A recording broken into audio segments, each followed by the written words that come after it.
অপরাধ আমাদের, একটি অপরাধ, আমরা আমাদের মহান রব আল্লাহর এই জমিনে আল্লাহর দ্বীন কায়েমের স্বপ্ন দেখি, কোরআনের বিধান কায়েমের স্বপ্ন দেখি। আমরা তাদেরকে অনুরোধ করব, সকল আসামিকে অল্প সময়ের মাধ্যমে আইনের আওতায় আনতে হবে। অ্যারেস্ট করুন, দুর্বলতা দেখাবেন না। হাজারো জনতা আপনাদেরকে অবজারভেশনে রেখেছে, কোথায় আসামি আছে তাদেরকে অ্যারেস্ট করুন, আইনের আওতায় আনুন। আপনারা দুর্বলতা মেহেরবানি করে দেখাবেন না। আপনাদেরকে বলতে চাই, বিশেষ করে বোরাপাড়ার ভাইরা, আমরা যারা আমাদেরকে খুন করেছে তাদের ঘর বাড়ি আমরা পাহারা দিচ্ছি, ঠিক কিনা? আপনাদেরকে পাহারা দিতে হবে, কারণ আমরা জানি ওরা এতই নিকৃষ্ট চরিত্রের মানুষ, ওরা অনেক কিছু করতে পারে। এই জন্য সাবধানতার জন্য তাদের ঘর বাড়ি পাহারা দিতে হবে। কোন আসামি পেলে আপনারা কেউ আইন হাতে তুলে নেবেন না। পুলিশ আছে, আপনারা পুলিশকে সন্ধান দিন, খবর দিন, আসামিদেরকে পুলিশ ধরবে, ঠিক আছে কিনা? সংগ্রামী ভাইয়েরা, আমি আপনাদেরকে আরেকটি অনুরোধ রাখতে চাই। বাংলাদেশ জামায়াত ইসলামী একটি ইনসাফ ভিত্তিক সমাজ কায়েমের জন্য যে আন্দোলন করছে, এই আন্দোলনের আপনারা সবাই সাথী। সুতরাং আগামী দিনে আমাদের লক্ষ্য আল্লাহর জমিনে আল্লাহর আইনের ভিত্তিতে, কোরআনের শাসনের ভিত্তিতে একটি ইনসাফ। তিনি শহীদ হয়েছেন, আল্লাহ তাআলা তার শাহাদাতকে কবুল করুন।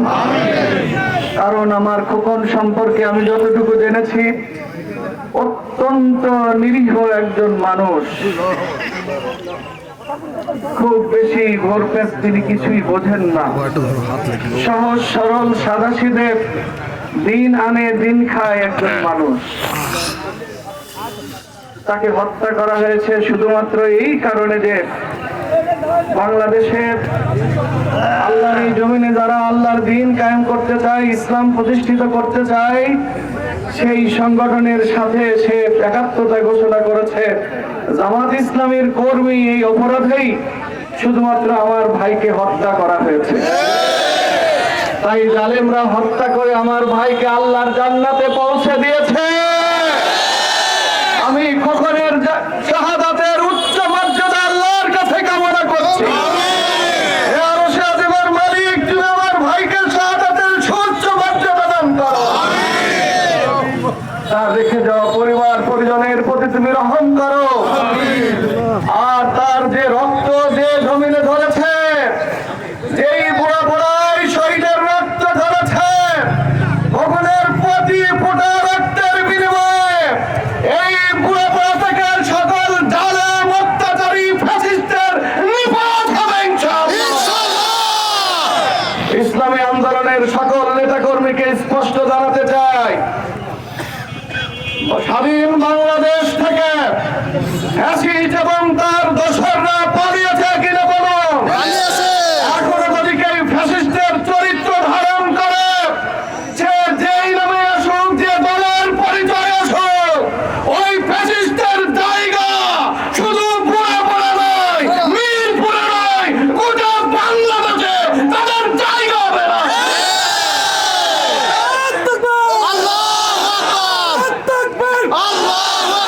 তারিখে আমরা ধৈর্য ধরেছি, 12 তারিখে আমরা সহনশীলতার পরিচয় দিয়েছি। বাংলাদেশ জামাত ইসলামী একটি সুশৃঙ্খল সংগঠন, নেতার কথা শুনে আমাদের কর্মীরা নেতার আনুগত্য করেছে। শাহাদাতের পরে আজকের হাজারো জনতার উপস্থিতিতে বলতে চাই, কোন জালেম যদি আবার রক্তচক্ষু দেখায়, আবারও হুমকি দেয়, ওর দাঁত ভেঙে দিতে হবে। সংগ্রামের সাথী ও বন্ধুগণ, বোরাপাড়ার মানুষ শান্তিপ্রিয় মানুষ। এখানে যদি কেউ অশান্তি ঘটাতে আসে, এখানে যদি আবার মানুষের উপরে অত্যাচার করতে আসে, বোরাপাড়ার সকল মানুষ সম্মিলিত ভাবে তাদের প্রতিরোধ করতে হবে।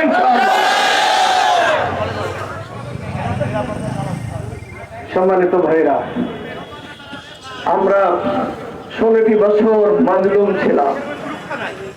আমরা ঘরে ঘুমোতে পারিনি, কোর্টের বারান্দায় আমাদের দিন রাত কেটেছে। আমাদের শীর্ষ নেতৃবৃন্দকে আমরা হারিয়েছি। কি অপরাধ আমাদের, এই সমাজের কোন মানুষ কি বলতে পারবে?